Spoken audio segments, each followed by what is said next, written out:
Shalom dari Jakarta, Indonesia. Selamat berjumpa kembali dengan Berti Wauruntu dalam khotbah singkat melalui YouTube dan media sosial lainnya. Bulan Maret pada minggu ke-12 tahun 2022 kita memasuki masa sengsara Tuhan Yesus. Sehingga khotbah singkat bertemakan implikasi penderitaan pada umat percaya sebagai pengikutnya. Namun terbatas pada 3 topik, yaitu topik ke-33. Matius 16 ayat 24 berfokus kepada mengikut Yesus. Videonya sudah tersedia pada akun YouTube saya. Silakan saksikan. Topik ke-34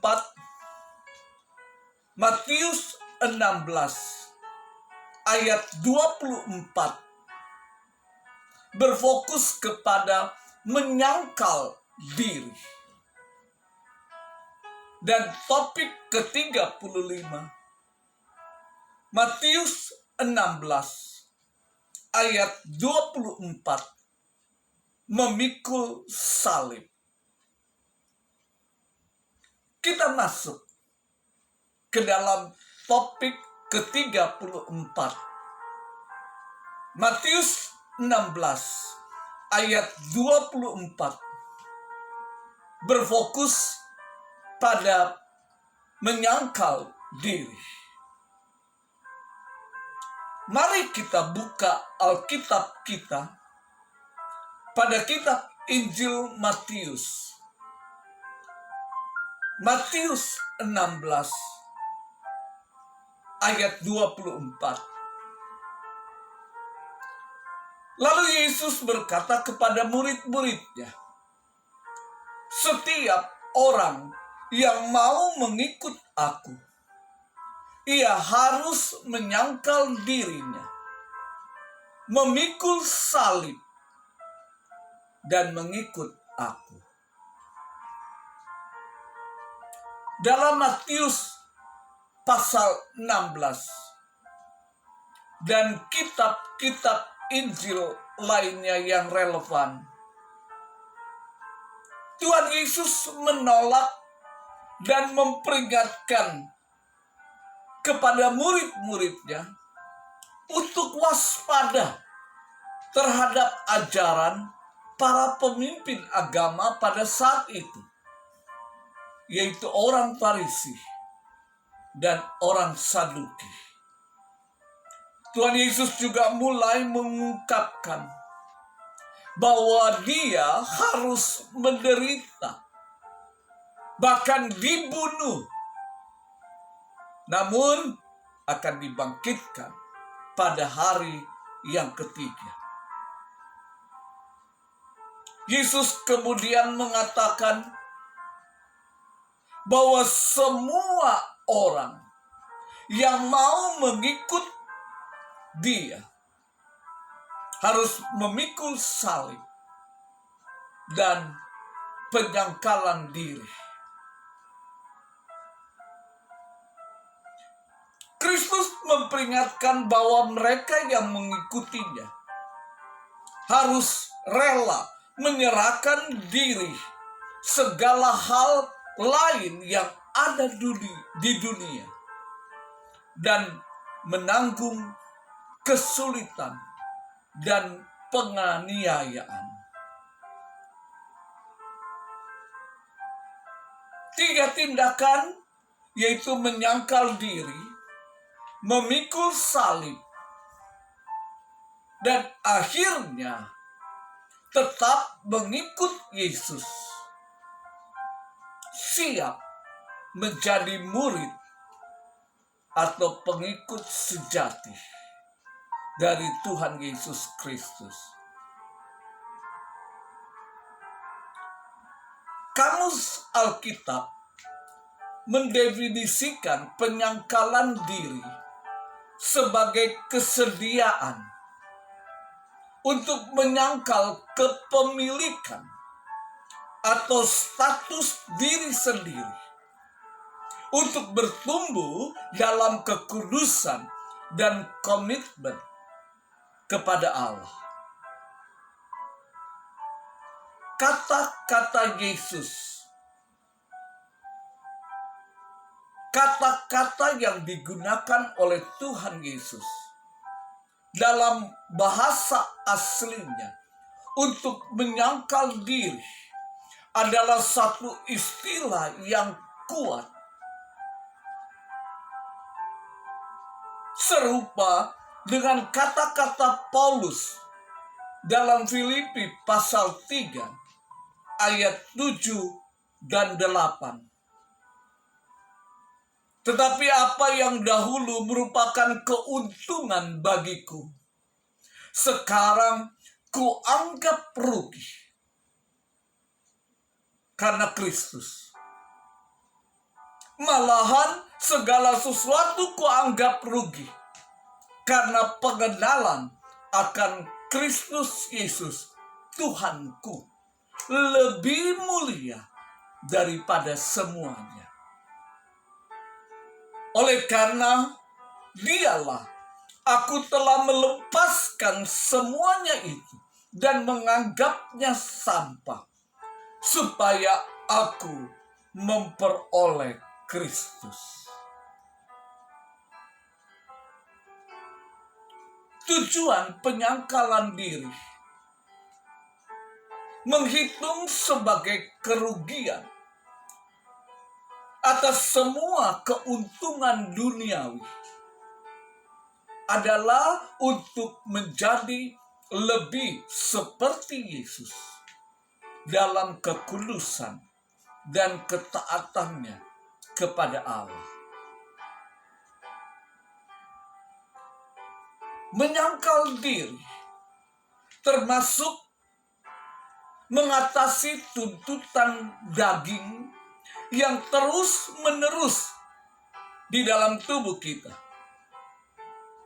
dikenal sebagai diri duniawi atau manusia duniawi, dan membawanya kepada kepatuhan kepada firman Allah, sehingga Anda tidak menyerah ke dalam dosa. Maka Galatia 5 ayat 24 katakan, barang siapa menjadi milik Kristus Yesus, ia telah menyalibkan daging dengan segala hawa nafsu dan keinginannya. Penyangkalan diri bagi seorang Kristen berarti meninggalkan diri sendiri sebagai pusat keberadaannya. Tentunya ini bertentangan dengan kecenderungan alami dari kehendak manusia. Dan ini masih perlu ditambah mengakui Yesus Kristus sebagai pusat hidup kehidupan yang baru dan sejati, jika Anda dan saya bersedia menjadi murid atau pengikutnya. Itu berarti mengakui bahwa diri yang lama telah mati dan hidup yang baru kini tersembunyi bersama Kristus di dalam Allah. Kolose 3 ayat 3 sampai 5. Penyangkalan diri adalah satu elemen penentu dan sangat penting bagi kita untuk mengetahui apa itu sebenarnya dan bagaimana melakukannya.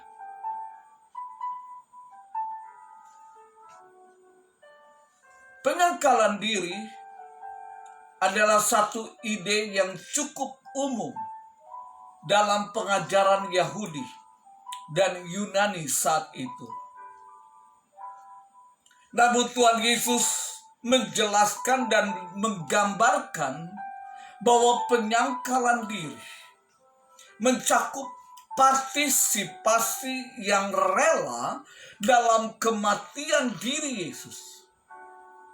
Dan Tuhan Yesus sendiri memberikan contoh nyata melalui kehidupannya.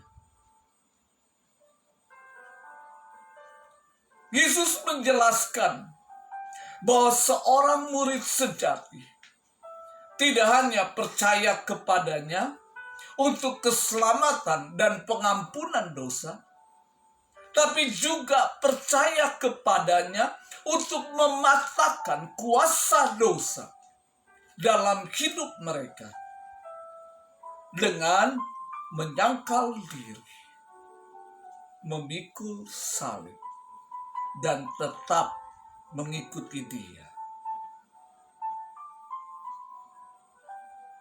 Menolak diri sendiri bukanlah menyerahkan segala sesuatu, tapi menyerahkan diri sepenuhnya dan sepenuhnya kepada Tuhan Yesus.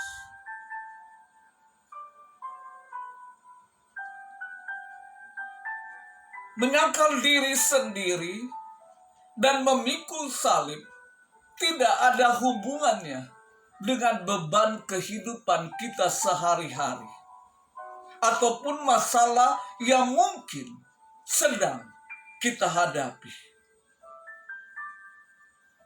Jangan pernah lupa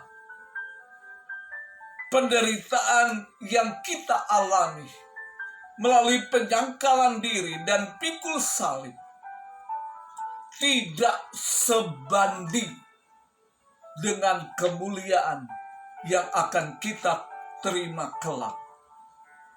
Buka topik 32 dari khotbah singkat saya. Yesus mengajarkan bahwa untuk menjadi muridnya, para pengikutnya diperlukan disiplin spiritual, penyangkalan diri. Sehingga penyangkal diri adalah bagian penting dari kehidupan kekristenan.